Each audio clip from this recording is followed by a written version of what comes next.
किस्मत बदलनी है सहसवान की, पक्का? तो साथियों, जैसा आपको पता है कि नामांकन के बाद मैंने अपने चुनाव प्रचार बूढ़ और नादा के क्षेत्र से ही की थी। वही परिवर्तन की राह वहीं से चालू हुई थी, परिवर्तन की हवा इस बार वहीं से चली थी और अब पूरा क्षेत्र हमारी और आपको साथ में देखकर परिवर्तित हो चुका है। वो साथ में मिलकर बड़ी से बड़ी जीत दिलाना चाहता है। क्या ये सच है? सच है भाई, हाथ कम उठ रहे हैं, सच ज्यादा उठाओ। भाइयों, आप लोग इस बार में रिकॉर्ड मतदान करने वाले हैं। अपनी ज्यादा से ज्यादा वोट देकर अपने भाई के हाथ मजबूत करें। देखिए, चीफ मिनिस्टर किसी का भी बने, कोई भी लखनऊ में आके शासक आए, शासक में क्यों बोल रहा हूँ कि वो आपको प्रजा समझते हैं, वो आपको भाई नहीं समझते, वो आपको चाचा और ताऊ नहीं समझते, वो आपको बेटा नहीं समझते, बहन नहीं समझते। इसलिए आप सहसवान में अपनी सरकार स्थापित करने का काम करो। आप अपने भाई के हाथ इतने मजबूत करो कि सरकार किसी की भी आए, सही आए तो हम उसका साथ देंगे, गलत आए तो हम अपने आप में, इतना भगवान ने, ऊपर वाले ने हमें हाथ मजबूत दिए हैं कि हम आपके साथ कंधे से कंधा मिलाकर आपका काम करने का वादा रखते हैं।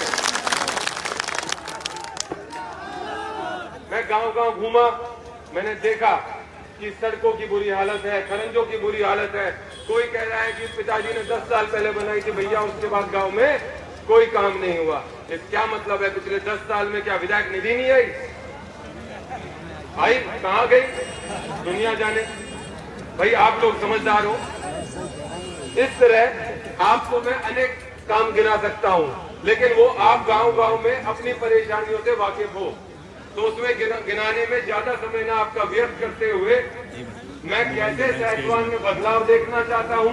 हमारे पिताजी दिन से मेरी इस बारे में पूरी बातचीत हुई कि सहसवान को हम कैसे बदलाव दे सकते हैं, कैसे अपने लोगों को आगे रोजगार और शिक्षा दे सकते हैं। जो सहसवान पूरे बदायूं में सबसे पिछड़ा इलाका रह गया और बदायूं पूरे हिंदुस्तान में सबसे पिछड़ा इलाका रह गया, उसे हम आगे कैसे ले जाएं?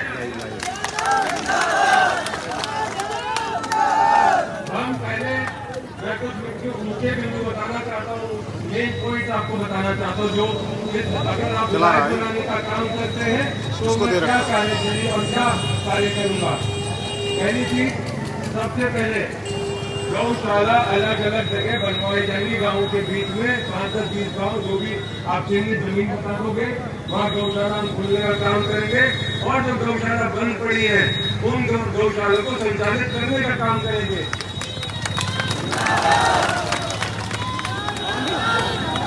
क्योंकि मुझे पता है कि रात में अगर आपकी आँख लग गई तो कितना खेत गायब हो जाएगा आपको नहीं पता, कितना नुकसान हो जाएगा आपको नहीं पता। सच्चाई है। तो साथियों, गौशाला के अलावा दूसरी चीज जो हम करेंगे वो है, हम सहसवान को एक शिक्षित समृद्ध सहसवान बनाना चाहते हैं। तो हम सहसवान को शिक्षा के क्षेत्र में उन्नति कैसे दिलाएंगे? हम यहाँ कृषि महाविद्यालय या विश्वविद्यालय जो कहते हैं, एग्रीकल्चर यूनिवर्सिटी, वो बनाएंगे। उसमें कम से कम 20 से 25 हजार बच्चा पढ़ेगा तो 4 से 5 हजार आदमी रोजगार भी पाएगा। कहाँ का आदमी रोजगार पाएगा? सहसवान का आदमी रोजगार पाएगा। ये मैं सरकारी वाले नहीं कर रहा हूँ, ये हम खुद करेंगे। सरकार किसी की भी आए, अपनी सरकार सहसवान में स्थापित करनी है, सहसवान में बनानी है। इसके अलावा एक ITI कॉलेज खोलना है, एक लड़कियों का स्कूल खोलना है, जो उगैती में पहले भी आपको बताया जा चुका है। सच्चाई है। अब आप देखो, हमने पिछली बार जो कहा था, एक चीनी मिल खोलने का वादा किया था और हम आपने एक डिग्री कॉलेज खोलने का वादा किया था। 2 साल के अंदर मात्र विधायक बनते ही जब पिताजी और माता जी को आप लोगों ने जिताने का काम किया था, तो 2 साल के अंदर हमने स्थापित कर दिया था कॉलेज और 3 साल के अंदर हमने चीनी मिल चालू कर दी थी।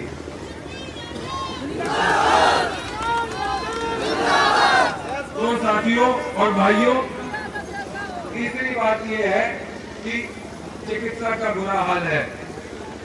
खास करके महिलाओं की चिकित्सा का बहुत बुरा हाल है। मैं 4 दिन पहले गांव में गया, वहां मैंने देखा 1 साल के शिशु ने अपना दम तोड़ दिया, लेकिन बीमारी कोई वजह नहीं थी, वजह थी ठंड लग जाना। ठंड लग जाना कोई बीमारी नहीं होती है क्या?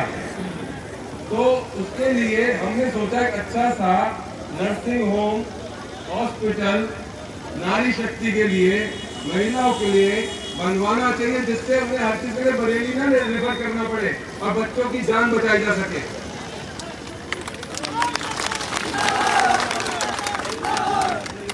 एक यहाँ की मांग थी बच्चों की, उन्होंने बोला कि भैया हमें यहाँ खेल कूद का ग्राउंड चाहिए। हम अगर हिंदुस्तान में आगे बढ़ना चाहते हैं, हिंदुस्तान के लिए खेल कूद में कोई पदक, कोई मेडल लाना चाहते हैं, तो हमारे पास सुविधाओं की कमी है। यहाँ कोई ना ट्रेनिंग देने वाला इंसान है, ना कोई हमारी सुनने वाला है। तो मैंने उनसे वादा किया कि जो तुम्हारा अभी कॉलेज है उसके अंदर ही हम बढ़िया सा खेल कूद का संसाधन आपको देंगे और खेल कूद के लिए प्रोत्साहन देंगे कि आप आगे बढ़ सके। आपके साथ डीपी यादव और कुणाल यादव कंधे से कंधा लगाकर बच्चों के साथ भी आगे बढ़ेंगे।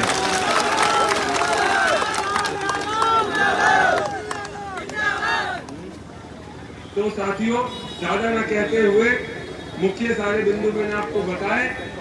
इसमें रोजगार भी शामिल है, क्योंकि दूध का प्लांट भी हम खोलने जा रहे हैं।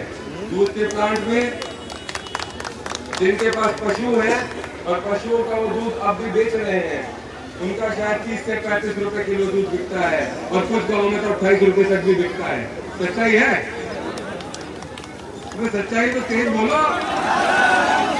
तो आपको जब दूध का प्लांट लगेगा तो आपको फायदा होगा, आपका ज्यादा रेट में दूध जा पाएगा, क्योंकि जब 2-3 प्लांट आपस में लड़ते हैं दूध खरीदने के लिए तो किसान के रेट बढ़ेंगे।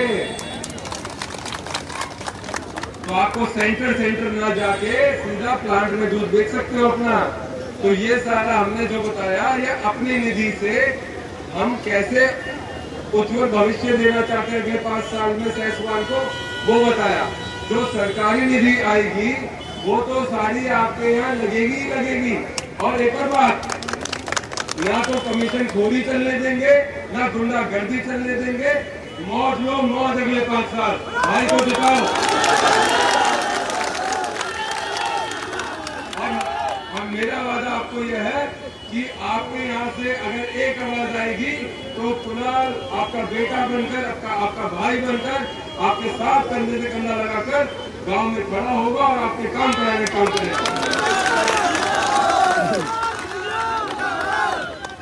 भाई दोनों हाथ उठाकर बोलो, जय हिंद, वंदे मातरम, वंदे मातरम। और मोहर लगेगी का प्लेट।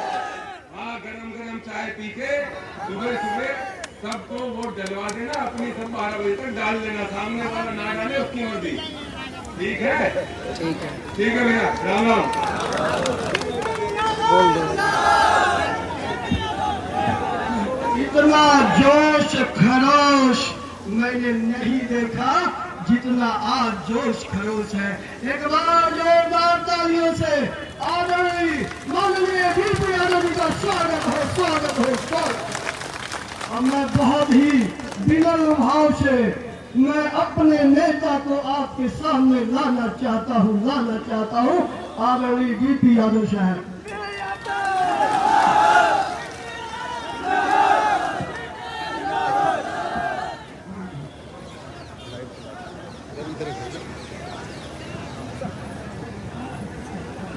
ये परिवर्तन की लड़ाई है दोस्तों। आप तमाम लोग जो हजारों की तादाद में मौजूद हैं, वो इस बात का सबूत है कि यहाँ के लोगों ने अपनी खेती में, व्यापार में, शिक्षा में परिवर्तन का मन बना लिया है, यानी बदलाव का मन बना लिया है। और बदलाव वो कैसा होगा जिस बदलाव में डर ना हो, जिसमें भय ना हो, जिसमें कोई किसी को फोन करके डराए ना, धमकाए ना। ये बदलाव होगा वो। वैसे तो मैं कहा करता हूँ फोन करने वालों से कि अभी तो तुम लोगों के नंबर पर फोन कर रहे हो, अगर कहीं डीपी यादव ने तुम्हारे को फोन कर दिया तब तुम कहाँ जाओगे, क्या करोगे? और मैं तो उनको समझ देना चाहता हूँ कि 2-4 चेले चमचे तो उनके यहाँ भी खड़े होंगे जो उन्हें जाके बताएंगे क्या डीपी यादव ने क्या बोला। तो फिर डीपी यादव तुमको फोन करेगा और पूछेगा कि जरा बता उसके पास फोन क्यों किया था। इसलिए जनता ने जो बदलाव का मन बनाया है, आप लोगों ने जो बदलाव की बात शुरू की है, उस बदलाव को अब दुनिया की कोई ताकत रोक नहीं पाएगी। मैंने पूरे यानी मैं गंगा के बांध से लेकर के और उभयती तक और चीनी मिल तक, इस्लाम नगर तक और आपके जरीफ नगर तक सारे क्षेत्रों में घूमा हूं। यानी एक एक दिन में 20-20 गांवों की मैंने मीटिंग की है और मैंने देखा है कि इस बार नौजवान में जो जोश है, मैंने जिंदगी में ऐसा जोश नहीं देखा। मैंने बहुत नौजवान बदलाव चाहता है और वो बदलाव इसलिए चाहता है कि उसके हाथ को काम चाहिए, उसे रोजगार चाहिए, उसे आगे बढ़ना, उसे शिक्षा चाहिए, एजुकेशन चाहिए। ये नेता जो है ना, ये सिर्फ लब्बाजी करते हैं, हवाई बातें करते हैं। कोई आता है बड़ा नेता तो कहता है अगले 5 सालों में मैं फला काम करा दूंगा।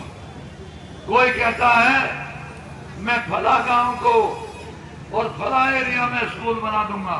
इन पागल लोगों को ये पता नहीं कि मुकाबला डीपी यादव से है जो कहता नहीं करता है। हमने बयानबाजी नहीं की है, हमने काम किया है। आप लोगों ने जैसा कह दिया, जब कह दिया, जहां कह दिया, डीपी यादव ने वो काम कर दिया। चाहे डिग्री कॉलेज की बात हो और चाहे चीनी मिल लगाने की बात हो, आज आपके सामने चल रहे हैं, किसी से छुपी हुई बात नहीं है। और ये लोग कहते हैं हम करा देंगे, तो मैं खाली भाषणबाजी में विश्वास नहीं करता, मैं लोगों के काम कराने में विश्वास करता हूँ। अपने यहाँ कोई भेदभाव नहीं है, हर जाति हर बिरादरी के काम को सुन करके और इस गरीब को साथ दे करके, गरीब की आवाज जहां भी आती है, हमारा ये वचन है हमारे परिवार का, पूरा परिवार आपकी सेवा में है और उस परिवार का ये वचन है आपसे कि जब भी जहां से किसी गरीब की आवाज आएगी, हम अपनी जान पे खेल के उस गरीब का साथ देंगे। आज किसान भी परेशान है और विद्यार्थी भी परेशान है, नौजवान भी परेशान है। और ये हमारी माता बहनें, इन बेचारी की जिंदगी तो परेशानी में गुजरी है, क्योंकि आज भी इसके पास अपनी जबान नहीं है। क्यों नहीं है? कि शिक्षा नहीं है। हमने नौजवान बच्चों को शिक्षा देने का काम किया। उसी सहसवान में, जिस समाज सहसवान में आजादी के 70 बरस तक कोई डिग्री कॉलेज नहीं था, जब वहां के लोगों ने कहा, आप लोगों ने कहा, वहां के किसानों ने कहा, मैंने कहा मैं विधायक बन जाने दो, विधायक बनने के बाद 2 महीने में यहाँ आपको कॉलेज की बिल्डिंग की शुरुआत होती दिखाई देगी।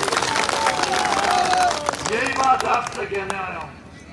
आज पूरा इलाका हमारे आवारा पशुओं से परेशान है। गाय की रखवाली करते हुए जब मैं रात को निकलता हूँ तो लाठी लिए हुए बेचारे किसान 10-20 की टोली बनाकर गांव की सड़कों पे मिलते हैं। मैंने 1-2 जगह पूछा कि इतनी रात में 11 बजे आप लोग यहाँ क्या कर रहे हैं? उन्होंने कहा रखवाली कर रहे हैं, खेतों की रखवाली। वो किसान बेचारा जो दिन में अपने खेत खलियान में काम करता है, रात को उसे रखवाली करनी पड़ती है। तो मैंने गांव के तमाम लोगों से कहा, नाना में भूड़ पे आपके बीच में शरीफ नगर में और बेटी और इस्लाम नगर में चारों तरफ कहा, अगर वास्तव में आप इस मुश्किल का हल चाहते हो तो हमको 2-2, 4-4, 6-6, 10-10 बीघा जमीन 10-10, 15-15 गांवों के बीच बताने का काम करो। आपका एक पैसा भी नहीं लगेगा, सारा पैसा लगा के हम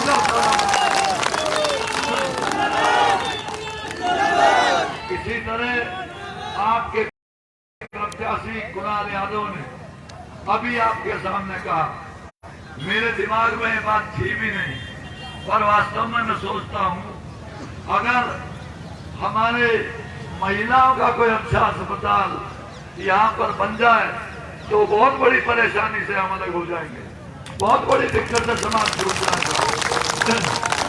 क्योंकि आप जिसको चुनने जा रहे हैं, जो आपका विधायक होगा, जब उसने जबान दे दी है तो डीपी यादव ने उस पर मोहर लगा दी है। जो आपने कहा है वो काम आपका पूरा हो जाएगा। और जहां तक ताल्लुक काम का है, मैंने आपसे कहा है, मैं उन लोगों में से नहीं हूं जो कहकर चला जाऊंगा वो काम आपका होगा नहीं। मेरा पिछला इतिहास उठा करके देख लो, अगर कहीं भी कुछ कहा होगा तो उस काम को आपको पूरा करके दिया होगा, चाहे कॉलेजों की बात हो और चाहे जिलों की बात हो। तो ये जो जनसैलाब खड़ा है, ये जो हजारों हजार लोग खड़े हैं, ये जो गांवों से उम्मीद लेकर के आए हैं, और ये जो हमारा नौजवान बच्चा खड़ा है, ये बच्चा आज आगे बढ़ना चाहता है। आज चाहता है कि उसके हाथ में जो लैपटॉप है, उसके हाथ में जो मोबाइल है, वो जो सारी दुनिया के साथ जुड़ करके कल को जीने के सपने देखता है, उसको जिंदगी मिले, अच्छी जिंदगी मिले और आगे बढ़ने का काम हो।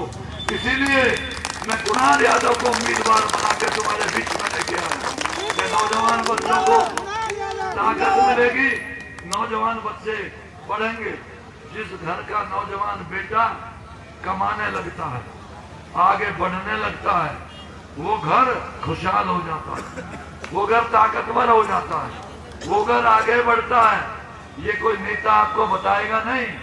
नेताओं का काम क्या है? वो तो धरती छीनते हैं, मकान छीनते हैं, एक दूसरे को गाली देते हैं, कई मौका लगे तो मुकदमा करवा देते हैं, और मौका लगे तो मारपीट। लेकिन मैं तो कहता हूँ कि बहुत टाइम बीत गया भाई नेता लोगों, अब बाज आ जाओ। नहीं मानोगे तो फिर मैं तुम्हें मनाने का काम करूंगा। अब वो वक्त चला गया बदमाशी और गुंडागर्दी करने का। गुंडागर्दी नहीं करने देंगे, किसी को मारने पीटने नहीं देंगे, किसी को फोन से कह करके और रोक दो पर दबाव नहीं बनाने देंगे। इसीलिए तो क्षेत्र में आए हम इसी बात का जवाब देने आए हैं। हम सारी गुंडागर्दी को खत्म करके इस पूरे समाज को जोड़ने का काम करेंगे, ताकत देने का काम करेंगे। इसलिए बेफिक्र होकर के 14 फरवरी को अपना वोट डालो। कई फोन करते हैं एक दूसरे को, क्योंकि लोग टूट रहे हैं। ये अशोक यादव इसी की निशानी है। इस नौजवान ने मुझसे आकर कहा कि बाबूजी मैं आपके साथ काम करना चाहता हूं। ये यहाँ के विधायक के पुत्र के साथ रहता था। मैंने कहा अपने आप को गुमराह मत कर। इसने कहा कि मैं अकेला गुमराह नहीं हो रहा, मेरे साथ और जो हजारों लड़के हैं वो भी गुमराह हो रहे हैं। मैं बोला उन सबको भी लेके आओ, मैं उनको साथ देने का काम करूंगा। और इसके नेतृत्व में कम से कम 200 लड़कों ने ज्वाइन किया राष्ट्रीय परिवर्तन दल को, जो नौजवान बच्चे हैं, जिनको हम आगे बढ़ाना चाहते हैं, जिनको अब ताकत देना चाहते हैं। तो कुछ लोगों को बड़ी परेशानी हो गई, उन्होंने फोन करना शुरू कर दिया, रौब देना शुरू कर दिया। तो एक तो नेता को मैंने भी कहा, मैं क्या भाई मान जाओ, फोन मत करो, अच्छी बात नहीं है। अगर कहीं मेरा फोन आया तो बहुत परेशानी में पड़ जाऊंगा। मैं अपने सारे दोस्तों से कहना चाहता हूँ कि बेफिक्र होकर अपनी वोट का प्रयोग करो। ये वोट तुम्हारा है, किसी के बाप की जायदाद नहीं है कि कोई कहेगा वोट डालो और मत डालो। ये तुम्हारा वोट है, इस पर तुम्हारा अधिकार है। इसी बात को समझाने तो मैं तुम्हारे बीच आया हूँ और कोई राजनीति में से पैसा कमाने नहीं आया, हम दौलत कमाने नहीं आए, हम तो देने वाले लोग हैं। गरीब की जहाँ आवाज आती है, आज हजारों गरीब ऐसे होंगे पूरे क्षेत्र में जिनकी बेटियों की शादियां मैंने की होंगी। ऐसे हजारों बच्चे होंगे हमारे स्कूल कॉलेज से लेकर दूसरे स्कूलों में कि जिन गरीबों के बच्चों पर किताब कागज नहीं है, उन्हें किताब देने का काम मैंने किया होगा। तो हमारा तो अभियान है कि इस पूरे इलाके को अच्छा बनाए, इसको खुशहाल बनाए, इसको आगे बढ़ाएं। एक दो कमी उस अधिकारियों की वजह से चीनी मिल में जरूर हो गई थी। वो इसलिए हो गई थी कि मैं ही नहीं था यहाँ पे, और जब मैं नहीं था तो आप लोगों में भी 2, 4, 10, 20 लोगों को परेशानी हुई। लोगों ने तंग किया, लोगों ने मुकदमे कराए, लोगों ने सख्ती की। उन सबको बता देना चाहता हूँ कि एक एक से हिसाब कर लिया जाएगा, हम हिसाब भूलने वाले लोग नहीं हैं। इसलिए आप तमाम लोगों को आज की भारी सभा के लिए और कुणाल यादव को समर्थन देने के एवज में यहाँ पर इस मैदान में इकट्ठा होने के लिए हमारे उन तमाम साथियों को जो हमारे साथ में हैं, उन सबको भी आश्वासन देना चाहता हूँ। इस दिनों में समाजवादी पार्टी के 450 लोग जो हमारे साथ में शामिल हुए हैं, उनको भी कहना चाहता हूँ कि बधाई। और आपने जल्दी से आंखें खोल ली, वरना इतनी गहरी नींद में सो जाते कि बड़ी मुश्किल हो जाती। उन लोगों ने अब सवाल रहा कैंडिडेट का, एक तो ये है आपके सामने उम्मीदवार कुणाल यादव, जिसको पढ़ा लिखा करके हमने बता करके कि क्षेत्र का उद्धार कैसे करना है, इसको आगे कैसे बढ़ाना है, तैयार किया है। और दूसरे 2-3 कैंडिडेट और भी हैं। एक कैंडिडेट का काम तो एक ही है, तुम जानते हो, खाली खेत किसका कब्जा हो, मकान किसका कब्जा हो, दुकान किसकी कब्जा हो, इसके अलावा उसका काम और है नहीं। और पैसा कैसे लिया जाए, रिश्वत कैसे ली जाए, दरोगा जी से दोस्ती करके दूसरे के साथ कैसे उसके अधिकारों पे कब्जा किया जाए, ये उसका काम है। और वो दूसरा जो है वो तो मेरा ही ठेकेदार था, मैंने इस सड़क से लेकर ईटे तक सब उसको उन्हें बेच के वो भी उम्मीदवार बन गया। तो एक उम्मीदवार वो है। पिछले दिनों भारतीय जनता पार्टी के उम्मीदवार को हम ही लोगों के बीच में से किसी आदमी ने वोट दे करके और अपनी 24,000 वोटों को बेकार कर दिया था। इसलिए आपको आगाह करने आया हूँ, आपको बताने आया हूँ, बीजेपी का उम्मीदवार बहुत जोर मारेगा। वैसे तो चुनाव आने तक वो खुद चला जाएगा, लेकिन अगर बहुत जोर मारेगा तो 20-25 हजार वोट ले देगा। बेकार क्यों करते हो? अपनी वोट को बेकार क्यों करते हो? उस वोट को जो कीमती है, जो आपके हाथ में, जो आपका अधिकार है, उस वोट का प्रयोग करो अपने भविष्य के लिए, अपने परिवार के लिए, अपने क्षेत्र के लिए, अपने गांव के लिए। इसलिए ये हाल यहाँ पूरे उम्मीदवारों का है। एक उम्मीदवार बचता है आपके सामने जो 100% ईमानदार है, आपका काम करेगा और आपकी आवाज कहीं से भी आएगी तो अपनी जान की परवाह ना करके आपका साथ देने का, उसका कप प्लेट का निशान है। कुणाल यादव आपके सामने है और उसके पीछे उसका गारंटर मैं हूं। वो कोई भी काम तुम्हारा ना सुने तो सिर्फ मुझे फोन कर देना, मुझे इसका कान पकड़ना भी आता है। इसलिए कुल मिलाकर के आप निश्चिंत रहो। 14 फरवरी को कप और प्लेट के चुनाव निशान के सामने का बटन दबाओ और बेफिक्र होकर वोट करो। कई लड़के आते हैं तो कहते हैं, नौजवान लड़के, मैं नौजवानों से कहना चाहता हूँ कि साहब बड़ा दबाव बन रहा। मैं बोला काय का दबाव बन रहा है भाई? कहने लगा फोन। मैं बोला फोन है किसका, तुझे पता है क्या? किसी का किसी को पता नहीं है। तेरा फोन लिया, मैंने फोन कर दिया किसी को, रौब दे दिया, उल्टा सीधा कह दिया। इन फोनों को छटवा रहा हूं मैं, जिसके फोन आए उसकी लिस्ट बनवा रहा हूं, फिर उनकी खोज खबर लूंगा और कौन लोग हैं जो फोन कर रहे हैं। धन्यवाद, आप लोगों की मेहरबानी है। मुझे जिता करके आप ही लोगों ने विधानसभा में भेजा था और मैंने आपके बीच में जो काम किया वो सबके सामने है। मैं खाली बात नहीं करता, मैं काम करता हूं। मेरा परिवार भी इसी तरह काम करेगा, कुणाल यादव भी इसी तरह काम करेगा। जैसा आप कहोगे, जैसा आप बोलोगे। हमको पैसे की जरूरत नहीं है, हम लालची लोग नहीं हैं, हम बेईमान लोग नहीं हैं, हम लोग लालच की राजनीति नहीं करते, बल्कि अपने क्षेत्र को मजबूत बनाने की राजनीति करते हैं। इन नौजवानों को रोजगार देने की राजनीति करते हैं, किसान को आगे बढ़ाने की राजनीति करते हैं। ये राजनीति हम करते हैं, उसमें आपका सहयोग चाहिए, आपका प्यार चाहिए, आपकी ताकत चाहिए। इसलिए 14 फरवरी को कॉपर प्लेट के निशान पर मोहर लगाकर या बटन दबाकर कुणाल यादव को कामयाब बनाने का काम करो। बहुत बहुत धन्यवाद। जय हिंद, नमस्कार। जिंदाबाद।